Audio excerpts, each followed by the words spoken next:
Good morning everybody. তো একটা নতুন তথ্য নিয়ে আসলাম, যেহেতু তথ্যটা আপনাদের জানাতেই হবে। তথ্যটা কি? আমাদের নিত্য নতুন জীবনে প্রত্যেক মানুষের ফোনে ফোনপে আছে, ফোনপে বা গুগল পে।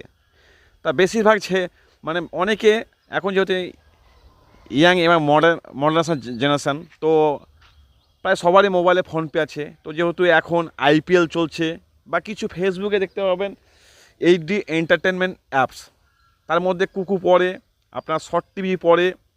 তো হয়তো অনেকে এইসব অ্যাপসগুলোতে আপনাকে কিছু মনোরঞ্জন ভিডিও দেবে। ভিডিওগুলো দেওয়ার পরে হয়তো সেই সময় আপনার যে সময় মজাদার সে সময় বন্ধ হয়ে যাবে। তখন আপনি হয়তো সেটা ফোনপের মাধ্যমে আপনি রিচার্জ করলেন। তো হয়তো 2 টাকার বিনিময়ে আপনাকে 7 দিন দিল, 7 দিন পরে আপনার অটোমেটিক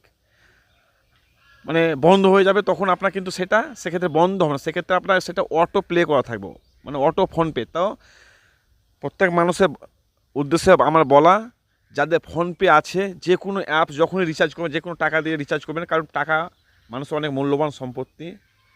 একবার টাকা চলে গেলে সবার প্রত্যেক মানুষের মন খারাপ হয়ে যাবে। তো টাকা নিজেকে সঞ্চয় রাখতে হবে। তো যাদের অটো পে আছে তারা খুব সাবধান হয়ে যান, তা না হলে আপনার অ্যাকাউন্ট খালি করে দেবে।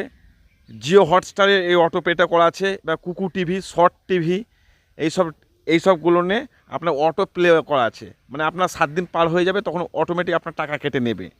তো আপনার ফোনপে যদি আছে, তো আপনি অটো পেটা দয়া করে চেক করে নিন, আর তা না হলে আপনার পরপর আপনার টাকা কেটে নেবে, আপনি বুঝতে পারবেন না, এদিকে আপনার অ্যাকাউন্ট খালি করে দেবে। তো এটাই আপনার বলা উদ্দেশ্য ছিল। তো পরবর্তীকালে আপনার সঙ্গে আবার দেখা হবে নতুন একটা ভিডিও নিয়ে। সো টাটা, ভালো থাকবেন, সুস্থ থাকবেন।